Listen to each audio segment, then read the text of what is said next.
April 2nd is World Autism Awareness Day. Autism is a developmental disability that can cause significant social, communication, and behavioral challenges. 1 in 68 children in the U.S. have been identified with autism. It is 5 times more common in boys. We want to increase your awareness on autism and other disabilities that impact students and families in our community. We hope to highlight that regardless of a disability diagnosis, we all share common goals: to be respected, valued, loved, and appreciated for our unique abilities. Yo, what's good? Thanks for having me. My name is Marcus Victor Kronberg. I am 20 years old. I use this computer to help me speak what needs to be said. It scans through letters and words, and I hit the switch when I hear the one I want. I am into fast cars and pretty women. Life was good, then suddenly it went downhill. I had an AVM, which is an arteriovenous malformation. I had 2 bleeds, once when I was 9 and once when I was 16. I had it all going for me.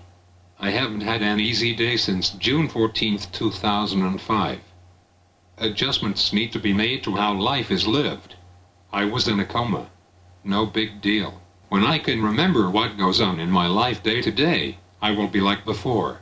We work hard and play harder. The big guy upstairs motivates me. All my therapies have helped me, like speech, augmentative, PT, OT, music therapy, my friends, and most of all my family. Marcus, he joined my class 2 years ago, first sort of as a visitor, and then I had him in 2 of my elective courses. And I'm thinking back to an anatomy physiology class. We were studying the nervous system and sort of mapping a journey through the brain. And the answer to this particular part of the brain that we're in was the cerebellum. And Marcus wanted to answer, but at this point in his life, he couldn't speak at all. He wasn't communicating through a computer. So the way that he got his message out was by blinking or moving his foot when myself or another teacher reached the right letter of the alphabet, right, which is an incredibly tedious, frustrating process that he managed with. So we started making our way through the word cerebellum, because I started with A, B, C. When I got to C, he blinked, onto E, R, so on and so forth.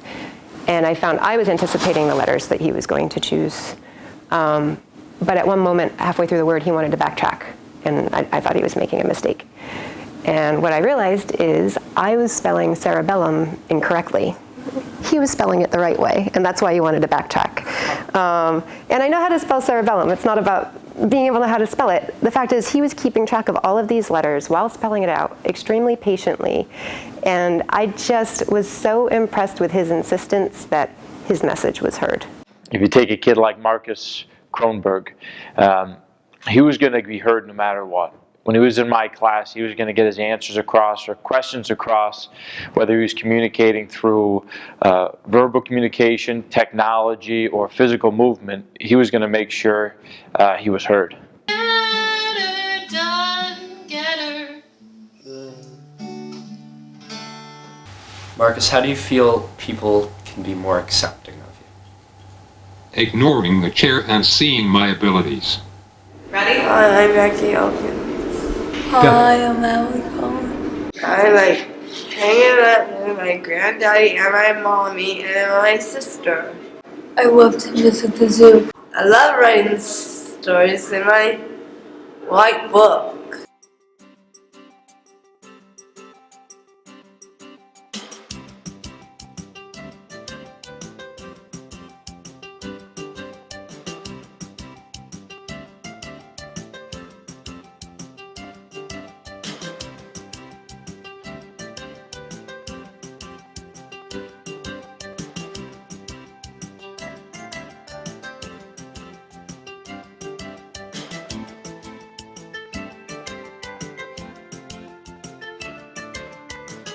A couple years ago, I got a phone call from the vocational coordinator and asking if there was any possibility of having the community class students volunteer with the senior center. And right away we immediately knew that we could find a place for them to volunteer. And one of the places that we always need a lot of help is our Wednesday senior lunches. Having the students volunteer with the seniors in the senior center, whether it be the community class or any students in town, it's a great thing to see. It benefits everyone, including it benefits the seniors because they love working together with the students, and I think it benefits the students because they learn a lot from the seniors. So I hear it all the time. They're learning from each other. I wish other employers knew that people in general with special needs can do many of the same jobs that our students or our adults are doing, and it's been proven with us just at our senior center. And just one small aspect is that, I mean, these students come in and do the job that I would want anyone else to do, and it's like I said, it's been very helpful to us, and I'm sure they can do many jobs that if they just were given a chance.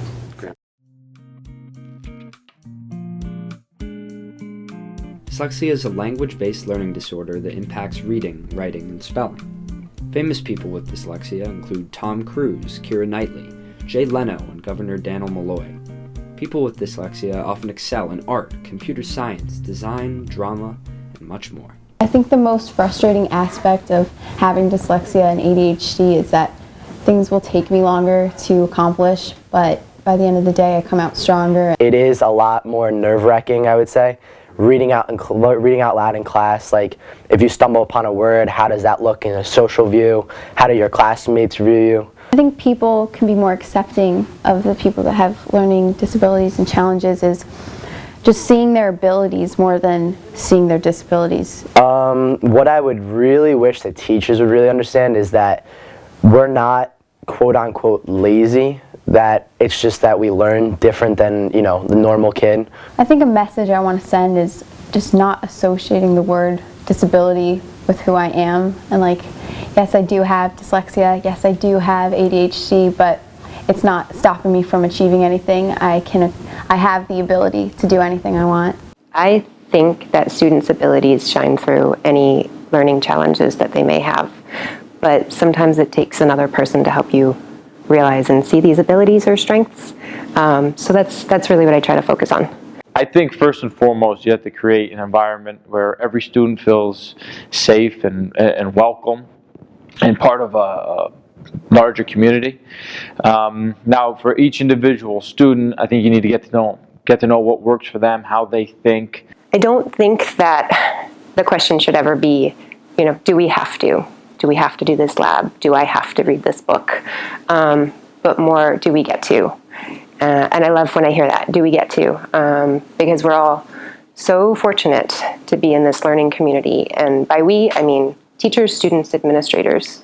We're very fortunate. So I find it particularly inspiring when I see students that take advantage of every learning opportunity presented to them. I think it's simply getting out of your comfort zone and taking risks that allow you to grow as a person. And by doing that, I think you've kind of let everyone feel more a part of a community. I think we all have so much that we can learn from each other, but you have to stop and make a connection for that to happen. Just by saying hi, saying hello, you never know what impact that could have, you know, and I think you're just doing, you know, you're doing your best to try to make their experience a little better. Well, I think that we need to keep looking at opportunities for obviously how to include them, how to engage them in opportunities for work, for opportunities for social activities, how to make it so it's not, oh, we're going to do this event for the community class, but we're doing this event, and the community class is a part of the event. I think the biggest challenge is helping people understand students with disabilities and what the strengths and weaknesses that students with disabilities have. But there really is a willingness and a kindness, I believe, amongst our community here in Weston and at the high school that really work towards providing an inclusive environment. Having Special Olympics here the last couple of years has really helped us a lot too, and particularly not just the school community but the whole Weston community. It's been great. People have embraced it. We have so many people that come out and help volunteer and are part of it, and then find that experience, you know, very rewarding, and again contributes to that understanding of not being afraid of people with disabilities. Every person here has a specific gift or talent, and that you can't just make assumptions about a child and what he can do or what he can't do, and put limitations on them without even knowing the children involved. Behind a disability, there's a person. Now, nothing makes me happier than seeing a picture of, you know, Ryan Garvey and CJ Sanatiempo standing next to one of their friends, Miguel, at the bowling alley. And to just see that, like 3 kids having fun, that means the world to me. Those are the kinds of things that are most important. It's the biggest next step for us is really helping people understand that there's a person there. It's not a disability, it's a person. I think it goes beyond, oh, we're going to tolerate people perhaps of different learning abilities or different colors or different ethnic backgrounds. No, we have to respect it and we have to embrace it. Remarkably, 1 in 7 Americans have some type of learning disability. A significant disability can impact the family.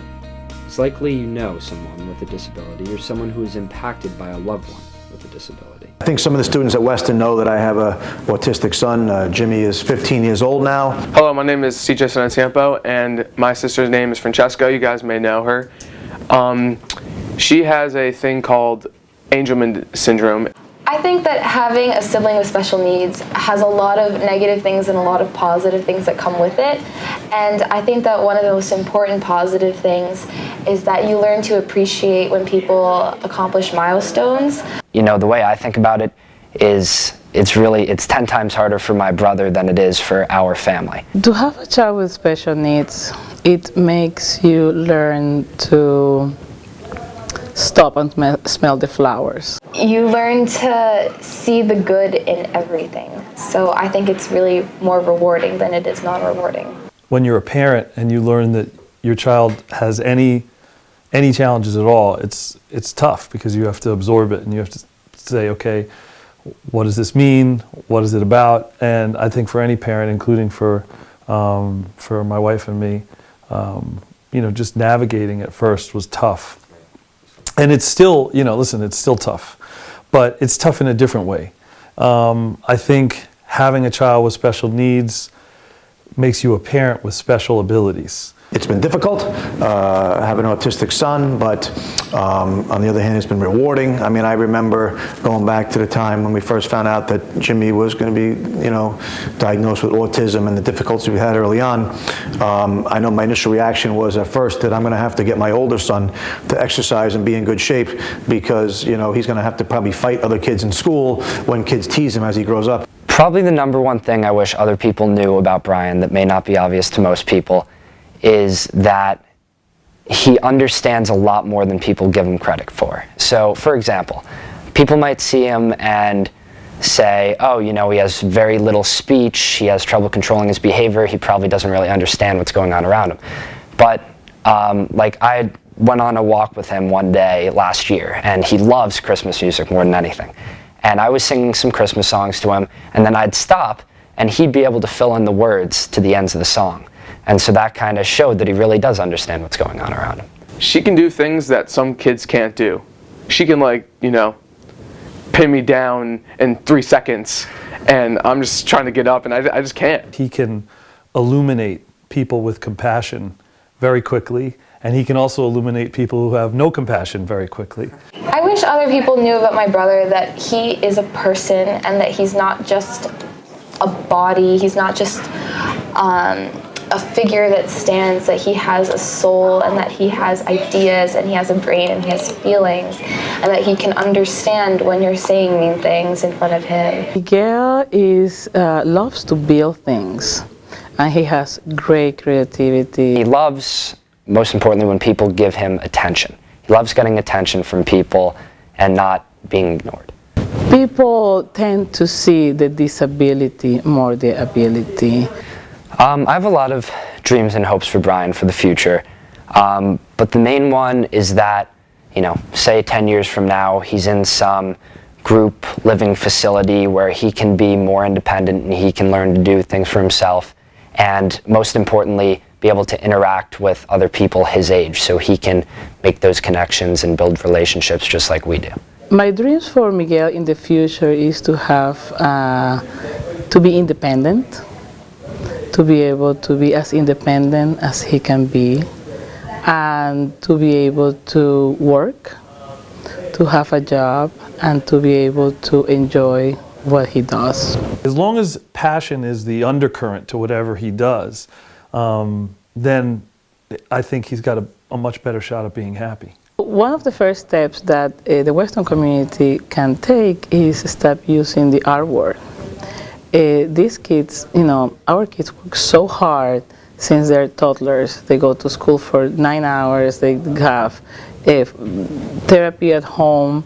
So the use of the R word to insult somebody else, it's just offensive to this population because they work so hard to learn everything. I mean, if you're great, you don't settle. If you're an artist, you don't settle. And if you want to make a difference in the world and you actually want to live up and beyond your potential, you know, I think you don't settle. And so that's what my expectation for the community is. Seeing someone who might have a learning challenge, seeing someone with special needs, and taking the time to learn their name or taking the time to just say hello to them, it makes a difference, and I think that's very important. You are the future, and you're the future employers. And when you go out and you go to work, include this community too. You know, hire people with disabilities. The bottom line is most people are accepting. You know, I think about the situation at Weston here. I noticed that, you know, most of the kids are accepting. There never any problems. I see people smiling. To me, I don't think she even has a learning disability. To me, I think she's the same person as us. You can support students with disabilities in our community by signing up to be a peer mentor, volunteering for unified sports, volunteering at Special Olympics, and by fostering a climate of inclusion. A disability does not define an individual. Make a connection. See the ability. If you take the time to make a connection, everyone wins.